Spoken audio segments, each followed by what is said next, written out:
నమస్తే. నేను మీ బాబీ వర్ధన్. బీబీసీ వాయిస్ ఛానల్‌లోని కామెంటరీ బాక్స్ కార్యక్రమానికి స్వాగతం. ఒక్క అరెస్ట్, ఒక్క అరెస్ట్ ఎన్ని అనర్థాలను తెచ్చిపెట్టిందో కదా! ఆ ఒక్క అరెస్టు ఎంతోమందిని ఆ తర్వాత జైలు పాలు చేసింది కదా! అవును, 4 దశాబ్దాల రాజకీయ అనుభవం, 4 సార్లు ముఖ్యమంత్రిగా పనిచేసిన అపారమైన రాజకీయ చతురత, ఇవన్నీ ఉన్న ఒక నాయకుడిని అరెస్టు చేస్తే పరిణామాలు ఎలా ఉంటాయో అనేది అప్పటి ప్రభుత్వం ఆలోచించలేకపోయింది, ఊహించలేకపోయింది. చంద్రబాబు నాయుడు ఇదొక బ్రాండ్ నేమ్ అని చెప్పి అందరూ అంటూ ఉంటారు.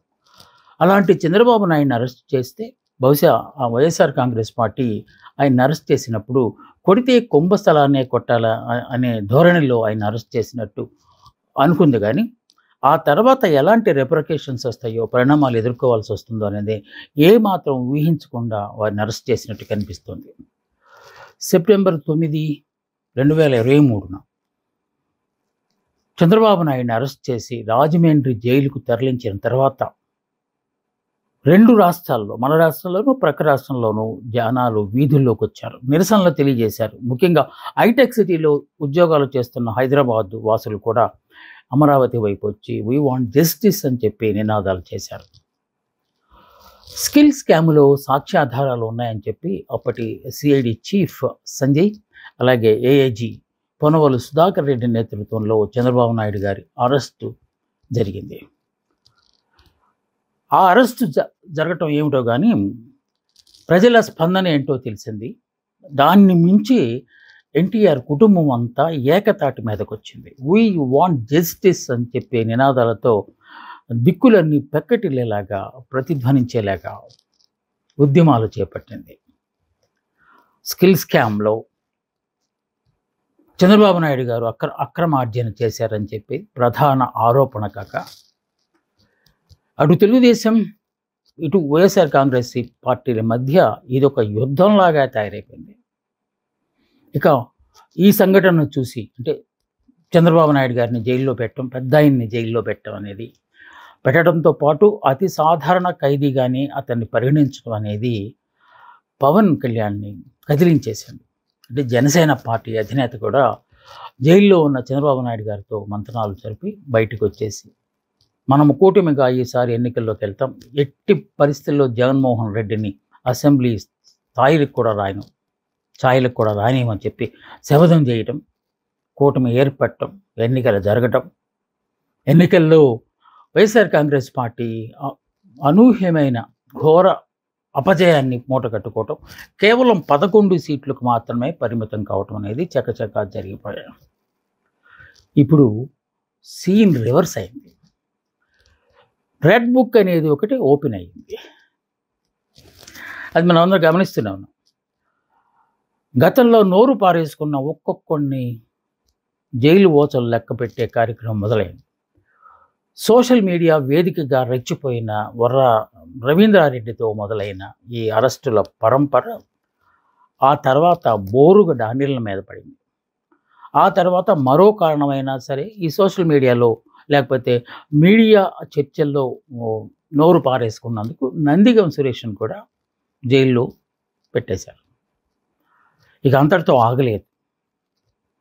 చాలామంది ఆ వైఎస్ఆర్ కాంగ్రెస్ పార్టీ నేతలు చెప్తున్నట్టుగా రెడ్ బుక్లో ఒక్కొక్క పేజీ తిప్పుతూ వస్తున్నారు. ఎవరెవరినైతే అప్పట్లో టార్గెట్ చేశారో, ఎవరెవరైతే అది బాహాటంగానే మన లోకేష్ గారు చెప్పారు తన యువగళం యాత్రలో, మొత్తం పేర్లు నమోదు చేస్తున్నాను, అధికారంలోకి వచ్చినాక ఒక్కొక్కటి తాట తీస్తాను అని ఇంకా ఆయన ఏదో పదజాలాన్ని కూడా వాడారు. అది సభ్యత కాదు కనుక మనం ఇక్కడ వాడలేదు. ఆ క్రమంలోనే ఎక్కువ సార్లు చంద్రబాబు నాయుడు గారిని, లోకేష్ గారిని, అలాగే పవన్ కళ్యాణ్ గారిని తూలనాడిన పోసాని కృష్ణమురళి గారు, అప్పట్లో ఆయన ఫిల్మ్ డెవలప్మెంట్ కార్పొరేషన్ చైర్మన్గా ఉన్నారు. అందువల్ల ఆయన్ని ఫస్ట్ టార్గెట్ చేశారు. ఒకానొక రాత్రి ఆయన ఇంటికి వెళ్ళి అనారోగ్యంగా ఉంది అని చెప్పిన ఆగకుండా భోజనం చేసి బయలుదేరుతానన్నా కూడా ఇబ్బంది పెట్టి తీసుకొచ్చినట్టు అప్పట్లో మనం కొన్ని మీడియా సంస్థల వార్తల ద్వారా మనం తెలుసుకున్నాం. అరెస్టు చేసి ఒక జైలుకు పెట్టారు.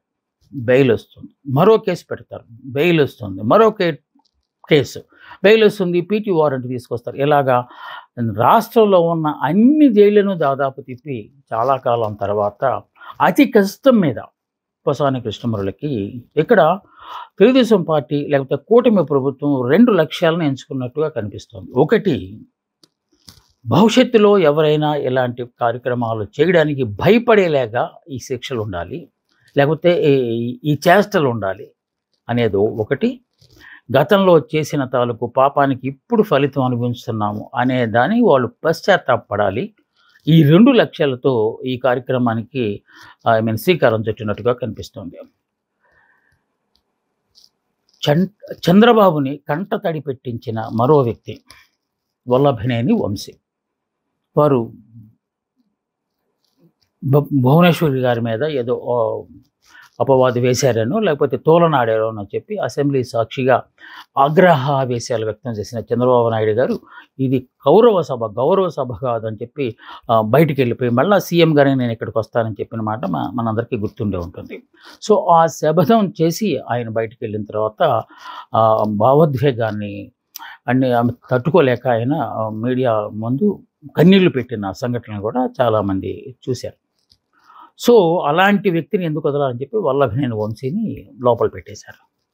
సో వల్లభనేని వంశీ మీద వచ్చిన కేసులు ఏంటంటే ఒక దళితుడిని కిడ్నాప్ చేశారనేది ఒకటి, ఆ ఇళ్ల స్థలాల విషయంలోకి వచ్చారు, పట్టాల విషయంలో వచ్చి నకిలీ డాక్యుమెంట్లు సృష్టించారని ఈ 2 కేసులు ప్రధానంగా తీసుకుని ఆయన తీసుకెళ్ళి జైల్లో పెట్టారు. ఇప్పటిదాకా ఆయన్ని బెయిల్ రాకుండా చూస్తున్నారు, అన్ని జైళ్ళు తిప్పుతున్నారు. ఆయన అనారోగ్యం పాలైపోయారు, మనిషి గుర్తుపట్టలేనంతగా మారినా సరే ఆయనకి బెయిల్ రావట్లేదు, ఆయన బయటకు వచ్చే సూచనలు ఎప్పట్లో కనిపించట్లేదు. స్కిల్ స్కామ్లో ప్రధాన సూత్రధారి చంద్రబాబు గారు అని చెప్పిన సంజయ్ని అయితే ఏకంగా అరెస్ట్ చేయలేదు, కానీ ఆయన్ని సస్పెండ్ చేసి ప్రక్కన పడేశారు. అరెస్టుల పర్వాలలో ఒక్కొక్కసారి ఒక్కొక్క పోకడని అమలు చేస్తూ వస్తున్నారు. సాధారణంగా అరెస్ట్ చేయాలంటే ఏదో ఒక బలమైన సాక్ష్యం ఉండాలి, నిరూపణ కావాలి.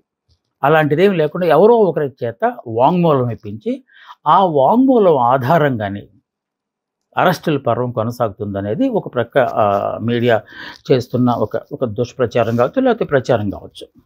సో అదే పోకడలను ఈ కూటమి ప్రభుత్వం అవలంబిస్తున్నట్టుగా అనిపిస్తుంది. అది అయిపోయిన తర్వాత కూటమి ప్రభుత్వానికి మరొక పెద్ద టార్గెట్ ఐఏఎస్లు, ఐపీఎస్లు. చంద్రబాబు నాయుడు గారు కూడా ఒక దశలో పోలీసుల మీద వీరావేశాన్ని ప్రకటించారు. పవన్ కళ్యాణ్ గారు అయితే రోడ్డు మీద ధర్నా చేసి మరీ పోలీసులను అమ్మి ఎంతో చూస్తామని చెప్పారు. ఇక లోకేష్ గారు అయితే పచ్చి బూతులు మాట్లాడారు. అచ్చెన్నాయుడు గారు కూడా అనరాని మాటలు అన్నారు పోలీసులు. అంటే పోలీసు వ్యవస్థ మీద కసితో ఉన్నారు. అలాగే వైఎస్ఆర్ కాంగ్రెస్ పార్టీకి అంటగాగిన ఐఏఎస్లను కూడా వదిలిపెట్టదలుచుకోలేదు. ఆ క్రమంలోనే ఐపీఎస్లు, ఐఏఎస్ల మీద కూడా టార్గెట్ పెట్టి పెద్ద పెద్ద చేపలను అన్నిటినీ ఒక్కొక్క దాన్ని పట్టుకుంటూ వస్తున్నారు. తాజాగా మాజీ సీఎం జగన్మోహన్ రెడ్డి గారి దగ్గర సెక్రటరీగా చేసిన ధనంజయ రెడ్డి గారు, అలాగే ఓఎస్డీగా చేసిన కృష్ణమోహన్ రెడ్డి గారు, వీళ్ళిద్దరిని అరెస్ట్ చేసి లోపల పెట్టారు. సో వారి మీద వేసిన లేకపోతే అపవాదం ఏంటంటే, అపవాది కాకపోతే నేరం ఏంటంటే మద్యం కుంభకోణం ఇప్పుడు రాష్ట్రాన్ని కుదిపేస్తుంది. ఆ విషయం మనకు తెలిసిందే. మద్యం కుంభకోణంలో వీరు ప్రధాన పాత్ర వహించారు.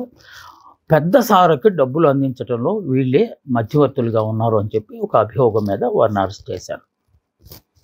ఆ తర్వాత మరో ఐపీఎస్ ఆఫీసర్ గతంలో కూడా బొంబాయి నటి జత్వానీ విషయంలో కొంచెం ఓవర్ యాక్షన్ చేశారని చెప్పి పిఎస్ఆర్ ఆంజనేయులు గారిని, సో ఆ కేసులో అయితే అరెస్ట్ చేయలేదు. కానీ గ్రూప్ 1 ఎగ్జామినేషన్స్ మూల్యాంకనం విషయంలో హాయ్లాండ్లోనో ఎక్కడో దాని తాలూకు మూల్యాంకనం జరిగింది. అనేక మంది విద్యార్థుల తాలూకు భవిష్యత్తును నిర్ణయించే ఈ గ్రూప్ 1 పరీక్షా పత్రాలను ప్రైవేటు అధ్యాపకుల చేత, వెల్డింగ్ షాపుల్లో పనిచేసే వాళ్ళ చేత మూల్యాంకనం చేసి ఆ డబ్బును మాత్రం మింగేశారని చెప్పి పిఎస్ఆర్ ఆంజనేయులు గారి మీద ప్రధాన ఆరోపణ. వారిని ఆ నేపథ్యంతో అరెస్ట్ చేశారు. ఒక్కొక్కరు ఇలా వస్తున్నారు. అలాగే ఈ మద్యం కుంభకోణంలో మన రాష్ట్రంలో కాకుండా ప్రక్క రాష్ట్రానికి కూడా ఇది విస్తరించినట్టు కనిపిస్తుంది. భారతీయ సిమెంట్ డైరెక్టర్గా పనిచేస్తున్న గోవిందప్ప కర్ణాటకలో ఉంటారు. ఆయన్ని కూడా అరెస్ట్ చేశారు. వీరంతా మద్యం కుంభకోణంలో ప్రధాన ముద్దాయిలుగా ఉన్నారనేది కూటమి ప్రభుత్వం చెప్తున్న ఒక కథనం. మళ్ళీ మనం ఒకసారి వెనక్కి కనుక వెళ్తే, గతంలో వైఎస్ఆర్ కాంగ్రెస్ పార్టీ పాలనలో వీళ్ళందరూ ఓవర్ యాక్షన్ చేశారని వారందరి పేర్లు రెడ్ బుక్లో రాసుకుంటూ వచ్చారు. ఆ తర్వాత ఒక్కొక్కళ్ళ మీద చేస్తారు. ఈ మధ్య మాజీ మంత్రి కొంతమందిని కూడా తీసుకోవాలని చెప్పి మన కొడాలి నాని గారిని కూడా అరెస్ట్ చేస్తారని చెప్పి ఒక రూమర్ వచ్చినప్పుడు ఆయన అనారోగ్యం పాలైతే హైదరాబాద్ వెళ్ళి హైదరాబాద్ నుంచి ముంబై, అంటే మెరుగైన వైద్యం కోసం ముంబై వెళ్ళారనేది కూడా ఒక వార్త అప్పట్లో వచ్చింది. కానీ ఆయన అరెస్ట్కి కూడా రంగం సిద్ధమైంది అనేది ఒక వార్తగా మనకి వినిపిస్తోంది. అలాగే మాజీ మంత్రి కాకాణి వారిని కూడా అరెస్ట్ చేశారు, గోవర్ధన్ రెడ్డి గారిని. వారి మీద ప్రధాన అభియోగం ఏంటి అంటే ఆయన మీద అరెస్టు వారెంటో లేకపోతే సెర్చ్ వారెంటో చాలా కాలం నుంచి ఉంది. కాకపోతే ఆయన 3-4 నెలల పాటు కనిపించకుండా పోయి ఒక చోట నుంచి ఒక చోటకి అలా మారుతూ అల్టిమేట్గా దొరికిపోయారు. ఆయన మీద ఉన్న ప్రధానమైన ఆరోపణ ఏంటంటే, లీజులు గడిచిన తర్వాత క్వారీల్లో అక్రమ గనుల తవ్వకం, క్వార్జీ గనులు చేశారని చెప్పి ఒక అభియోగం కాగా, పనిగా నేను ఇందాక చెప్పినట్టు వాంగ్మూలాలను సృష్టించి ఆ వాంగ్మూలాల ద్వారా అరెస్ట్ చేస్తున్నారని చెప్పాను కదా. సో ఈ గనులు పేల్చడానికి మందుగుండు సామాగ్రులు వాడటం వల్ల, పేలుడు సామాగ్రి వాడటం వల్ల పరిసర ప్రాంతాల్లో ఉన్న గ్రామాల వాళ్ళు భయభ్రాంతులు గురయ్యారని చెప్పి ఒక దళిత మహిళ చేత కేసు పెట్టించారు. సో ఆ కేసులో ఆ రెండు కేసులు, అక్రమ మైనింగ్ చేయటం ఒకటి, లీజ్ అయిపోయిన తర్వాత రెండోది ఈ పేలుడు పదార్థాలు ఉపయోగించి ఆ పేలుడు ద్వారా పరిసర ప్రాంత గ్రామ ప్రజలు, ముఖ్యంగా దళితులను భయభ్రాంతులకు గురి చేయటం అనే ఒక సాకుతో కాకాణి గోవర్ధన్ రెడ్డి గారిని అరెస్ట్ చేసినట్టుగా చెప్తున్నారు. ఇక పల్నాడు జంట హత్యల కేసు, ఇది ఒక చాలా విచిత్రమైన కేసు. ఇది బైక్ మీద వెళ్తున్న 2 వ్యక్తులను ఎదురుగా వస్తున్న కారు ఢీకొని వాళ్ళు చనిపోయారన్నారు. అది సంఘటన బహుశా ఇరు వర్గాల మధ్య జరిగిన సంఘటన, లేకపోతే ఇంకో వేరే విషయం అని చెప్పి ఎస్పీ అక్కడ ఉన్న పోలీస్ సూపరింటెండెంట్ గారు కూడా ప్రకటన చేశారు. అయితే ఇప్పుడు అది కాదు, దీనిలో ఈ జంట హత్యల వెనుక పిన్నిల్లి సోదరుల తాలూకు హస్తం ఉంది అని చెప్పి ఇప్పుడు కొత్తగా అంటే ఎవరినైనా అరెస్ట్ చేయాలంటే ముందుగా ఒక వార్తలాగా అది లీక్ లాగా వస్తుంది. ఇప్పుడు దాకా ఈ పరిణామాలన్నీ కనుక మనం నిశ్చితంగా పరిశీలిస్తే, ఎవరినైతే అరెస్ట్ చేయబోతున్నారో వాళ్ళకి సంబంధించి వార్తలు 2-3 రోజులు పత్రికల్లో వస్తాయి. 3వ రోజున అరెస్టు అనేది జరుగుతూ వస్తుంది. అంటే లీక్లు ఇవ్వటం అనమాట. ముందుగానే వారిని మెంటల్గా ప్రిపేర్ చేయటం, మీ మీదకి వస్తుంది ఈసారి కత్తి అని చెప్పడం అనమాట. సో ఈ పల్నాడు దీని విషయాలకి రామకృష్ణారెడ్డి సోదరులు పిన్నిల్లి రామకృష్ణారెడ్డి, అలాగే వెంకటరామరెడ్డి, వీళ్ళిద్దరు ప్రమేయం తప్పనిసరిగా ఉంది. అసలు పల్నాడు ప్రాంతం అల్లకల్లోలం అయిపోవడానికి వీరి తాలూకు అరాచకాలే ప్రధానమైన కారణం అని చెప్పి వాళ్ళిద్దరిని అరెస్ట్ చేసే దానికి రంగం సిద్ధమైందని కూడా బహుశా మనం ఈ ఎపిసోడ్ చేసే సమయానికో లేకపోతే చేసిన తర్వాత ఒక రోజులకైనా వాళ్ళు అరెస్ట్ అవుతారనేది మాత్రం తప్పనిసరిగా మనకి ఇప్పుడు అందుతున్న సమాచారం. ఇక పిఎస్ఆర్ ఆంజనేయులు, ఇందాక మనం చెప్పుకున్న పిఎస్ఆర్ ఆంజనేయులు గారు జత్వానీ కేసులో అరెస్ట్ అవుతారని అందరూ అనుకున్నారు. కానీ కాకపోతే ఆ కేసులో అరెస్ట్ చేస్తే ఎక్కడో ఉన్న సినీ నటికి ఇచ్చిన కంప్లైంట్తో ఇక్కడున్న ఐపీఎస్ ఆఫీసర్ని అరెస్ట్ చేయటం ఏంటి అనే ఒక అపవాదం వస్తుందనే ఉద్దేశంతో మెల్లగా ఆయన తాలూకు అసలు విషయం లాగారు. అదే గ్రూప్ 1కి సంబంధించింది. దానికి ఇంటరాగేట్ చేస్తున్నప్పుడు పిఎస్ఆర్ ఆంజనేయులు గారు చెప్పిన సమాధానాలు కూడా అత్యంత ఆశ్చర్యకరంగా అనిపించింది. అవును, చేశాను, నా పరిధిలో నేను చేశాను, నాకున్న అధికారాలు అనుసరించి నేను చేశానని చెప్పి ఒక భాష మాట్లాడటం ఏదైతే ఉందో అది కూడా కొంత అభ్యంతరకరమైందనుక ముందు కొన్ని రోజులు అవును కాదు నాకు తెలియదు లాంటి సమాధానాలు చెప్పి, ఆ తర్వాత అవును సెక్రటరీ హోదాలో నేనే చేశాను, అవును నాకు ఆ అధికారం ఉంది అందుకే చేశాను లాంటి సమాధానాలు చెప్పారని చెప్పి విస్తృతంగా ప్రచారంలోకి వచ్చింది వార్తల్లో.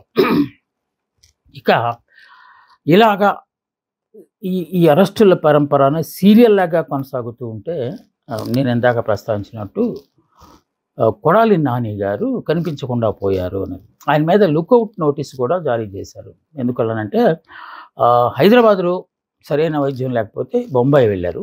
బొంబాయిలో కూడా సరైన వైద్యం లేకపోతే ఇప్పుడు అమెరికా అదే సాకుతో అమెరికా వెళ్ళబోతున్నారు. అమెరికా పారిపోకుండా, అంటే వాడి భాషలో చెప్పాలంటే అమెరికా పారిపోవడానికి ప్రయత్నాలు చేస్తున్నారని 2-3 వార్తాపత్రికల్లో కూడా అదే పదాన్ని వాడారు. పారిపోవడానికి ప్రయత్నాలు చేస్తున్నారు కనుక లుకౌట్ నోటీసును జారీ చేశారు. అంటే ఎయిర్పోర్ట్లు, బస్ స్టాండ్లు, రైల్వే స్టేషన్లు అన్నిట్లో ఆ లుకౌట్ నోటీస్ ఇచ్చారు. ఎప్పుడు దొరికినా కొడాలి నానిని అరెస్ట్ చేయడానికి రంగం సిద్ధమైపోయింది. ఎందుకంటే గతంలో కొడాలి నాని గారు కూడా అతి పరుషమైన భాషతో చంద్రబాబు నాయుడు గారిని, వారి నాన్నగారిని, అలాగే లోకేష్ గారిని, ఇలాగ కుటుంబంలో చాలామందిని ఆయన దుర్భాషలాడినట్టు వార్తల్లో మనకి సోషల్ మీడియాలో, ముఖ్యంగా ఈ ప్రధాన సామంత్రి మీడియాలో కూడా కొన్ని సందర్భాల్లో వారు మాట్లాడినారు. అంటే వారి ఆవేశపూరితమైన మాటలు ఎన్ని అనర్థాలు తీసుకొస్తాయనేది ఊహించకుండా వారు చేసినట్టుగా కనిపిస్తుంది. ఇదంతా చూస్తుంటే చాలామంది తెలుగుదేశం అండ్ వైఎస్ఆర్ కాంగ్రెస్ పార్టీ నాయకులు కొంతమంది ముందుగానే జాగ్రత్త పడ్డారు. అంటే ఎలక్షన్లు రాకముందు ఈ సంఘటన, ఈ పరిణామాలను ఊహించిన కొంతమంది, లేకపోతే ఎవరి ద్వారానో సమాచారం రావటం వల్లనో మొత్తానికి కొంతమంది ముందు జాగ్రత్త పడ్డారు. ఎందుకైనా మంచిదని ముందు జాగ్రత్త పడ్డారు. అంటే ఎన్నికలకు ముందే టీడీపీలో, అంటే కూటమిలో చేరిపోయారు. కొంతమంది జనసేనలో, కొంతమంది టీడీపీలో ఎలా చేరుతూ పోయారు. ఇంకొంతమంది ఎన్నికలు అయిన తర్వాత, ఈ యాక్షన్ల పరంపర మొదలైన తర్వాత కొంతమంది చేరారు. దాంట్లో ఎంపీలు ఉన్నారు. మోపిదేని వెంకటరమణ గారితో పాటు ఇంకా కొంతమంది ఎంపీలు, బాలశౌరి అలాంటి వాళ్ళు ఉన్నారు. అలాగే ఎమ్మెల్యేల విషయానికి వచ్చేసరికి మొత్తం శెట్టి ఇలాంటి వాళ్ళందరూ ఉన్నారు. ఎమ్మెల్సీలు కూడా కొంతమంది ఈ పార్టీలు మారిపోయారు. ఎందుకంటే ఈ తీగ ఎక్కడ ఆగుతుందో తెలియని పరిస్థితి, అంటే ఈ అరెస్టుల సీరియల్ ఎక్కడ ఆగుతుందో తెలియని పరిస్థితి కనుక వాళ్ళు ముందు జాగ్రత్తగా చర్యలుగా దీన్ని తీసుకున్నారు. ఏది పార్టీలు మాట అనేది తీసుకున్నారని చెప్పి మనం భావించడానికి ఆస్కారం ఏర్పడింది. కొసమెరుపై ఏంటంటే ఇవన్నీ జరుగుతూ ఉంటే కక్ష సాధింపులు, లేకపోతే అక్రమ అరెస్టులు, ఇవన్నీ మామూలుగా ప్రతిపక్షం చెప్తూ ఉండేది. ఎందుకంటే అప్పుడు అలా జరిగింది, ఇప్పుడు అలాగే జరుగుతుంది. ఇంకా చాలామంది ఉన్నారు, చాలామందికి వస్తారు అని చెప్పి అనుకుంటున్న నేపథ్యంలో కొసమెరుపు ఏంటంటే, హోంశాఖ మంత్రి అనిత గారిని కొంతమంది మీడియా మిత్రులు అడిగారు. ఏంటండి, రాష్ట్రంలో రెడ్ బుక్ రాజ్యాంగం అమలవుతుందంట కదా, అందుకే మీ శాఖ ద్వారా అందరిని అరెస్ట్ చేస్తున్నారంట కదా అని చెప్తే, ఆవిడ చాలా సింపుల్గా దీన్ని తీసుకుని, ఇవి మామూలు అరెస్ట్లే, రెడ్ బుక్ కనుక ఓపెన్ చేస్తే ఇంకా పరిస్థితి ఎంత దారుణంగా ఉంటుందో చూడండి అని చెప్పి ఆమె గర్భంగా చెప్పటం దేనికి సంకేతమో మనకి ఈజీగా అర్థమైపోతుంది. తస్మాత్ జాగ్రత్త, నోరు అదుపులో పెట్టుకోకపోతే ఇప్పటి కాకపోయినా ఎప్పటికైనా ఫలితం అనుభవించక తప్పదు అని చెప్పడానికి ఈ ఉదంతాలన్నీ మనం ఉదాహరణగా చెప్పుకోవచ్చు. వీటిలో కొన్ని కావాలని చేసినవి కావచ్చు, ఇంకొన్ని యాదృచ్ఛికంగా కావచ్చు, ఇంకొన్ని కేసులు కోర్టులో నిలబడకపోవచ్చు. బట్ అరెస్టులు అయితే జరుగుతున్నాయి. ఇది సో అక్రమణాలో సక్రమణాలో ఒక పెద్ద ఆయన అరెస్ట్ చేసిన తర్వాత దాని తాలూకు ఫలితాలు ఎలా ఉంటాయో అనే అంశానికి సంబంధించి చేసిన విశ్లేషణ మీకు నచ్చిందని భావిస్తూ నమస్తే. మళ్ళా ఇంకొక ఇంట్రెస్టింగ్ అంశంతో నేను మీ ముందుకు వస్తాను. అప్పటిదాకా సెలవు. నమస్తే, మీ బాబీ వర్మ.